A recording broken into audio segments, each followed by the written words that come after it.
কেমন আছো তোমরা?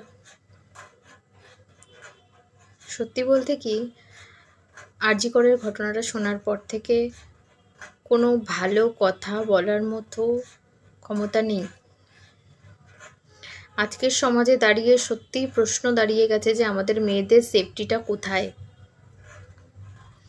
একটা ডাক্তার, সে তার সম্মানের শিখরে পৌঁছে গেলে আমরা ধরে নিতে পারি সমাজের সব থেকে বেস্ট যে প্রফেশনগুলো তাদের মধ্যে একটা। সে তার হসপিটালে ডিউটি আওয়ার্সে যদি সেফ না হয়, তাহলে আমরা কোথায় সেফ? আমরা বাকি মেয়েরা আমরা কোথায় আছি আমরা নিজেরাও জানি না। আর 5টা সাধারণ মেয়ে আমরা যে কোথায় আছি জানি না, ঈশ্বর জানেন।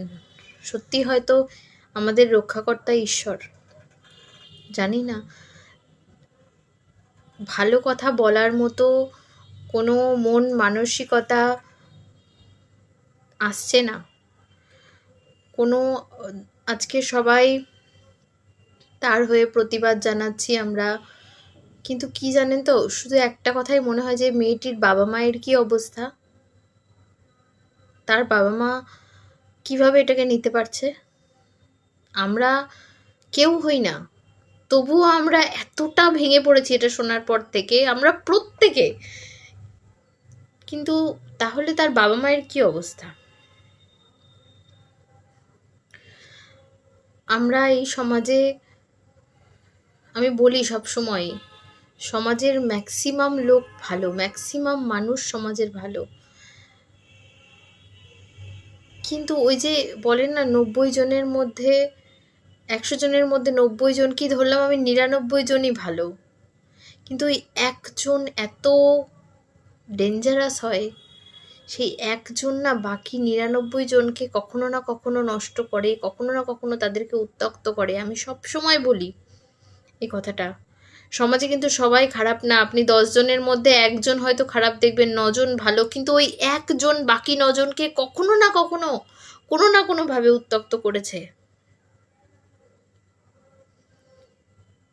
তাহলে ভুলটা কোথায় হচ্ছে আমাদের সমাজে? শিক্ষায় ভুল হচ্ছে? সত্যি একটা বড় প্রশ্ন যে একটা বাবা মা যখন তার ছেলেকে বা মেয়েকে মানুষ করে, কোনো মেয়ের বাবা মাও ভাবে না যে মেয়েটার সাথে এরকম হতে পারে, কোনো ছেলের বাবা মাও কল্পনাই আনে না যে তার ছেলে কোনোদিনও এরকম কাজ করতে পারে, তাই তো?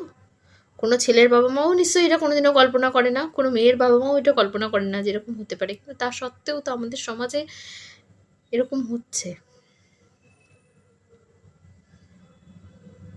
ভালো কথা বলতে সবসময় ইচ্ছা করে, আমি সবসময় পজিটিভ মানুষকে, সবসময় আমি চেষ্টা করি পজিটিভ কথা বলার, সবসময় যাতে আপনারা ভালো থাকেন সেই চেষ্টাই করি, কিন্তু আজকের সমাজে দাঁড়িয়ে সত্যিই মনে হচ্ছে যে ভালো থাকাটা খুবই মুশকিল।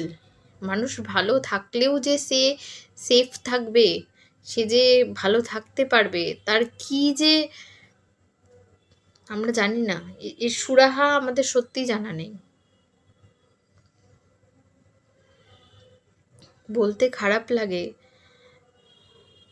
জানি না এর কি বিচার হবে কি না হবে, কিভাবে সমস্যার সমাধান হবে, সত্যিই জানি না। আমাদের সমাজ যে কবে উন্নত হবে যেখানে আমরা সবাই সেফলি থাকতে পারবো, জানি না।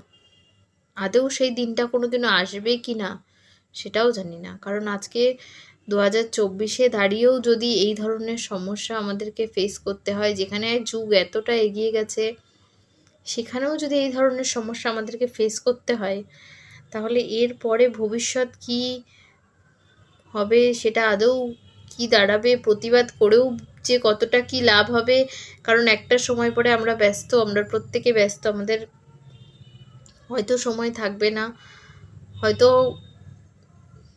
এর পরেও আমরা কিভাবে এটাকে সমস্যা মেটাতে পারবো, কি করে কি হবে, আমার সত্যি আমার ভাবতেও ভালো লাগছে না যে একটা দিন হয়তো আমরা আন্দোলন করব, সারা রাত জাগবো, কিন্তু তার পরের দিনই রাতে কি একটা মেয়ে সেফলি বাড়ি ফিরতে পারবে? আমি ধরলাম আজ একটা রাত দখল নাও মেয়েরা, এরকম একটা স্লোগান দিয়ে হয়তো চলবে, কিন্তু তার পরের দিন কি আমরা সবাই সেফলি আবার মেয়েরা বাড়ি ফিরতে পারবো? এটা একটা বড় প্রশ্ন এই সমাজের মুখে আজকে। কি করে হবে, কিভাবে সম্ভব হবে? আমার সত্যি আইডিয়া নেই। আমি ভাবতেও কল্পনাতেও আসছে না যে এরকম হতেও পারে মানুষের সঙ্গে। সারা পৃথিবীতে কোনোদিন কোথাও এরকম হয়েছে বলে জানা নেই। প্রতিবাদ করে কি হবে না হবে বুঝতে, কল্পনাতেও আসছে না। আদৌ এর সুরাহা কিভাবে হবে জানা নেই। আমরা সত্যি জানি না এর কিভাবে সুরাহা হবে। প্রার্থনা করবেন যেন সুরাহা হয়, যেন আমরা বাকি সবাই মেয়েরা যেন ভালো থাকি।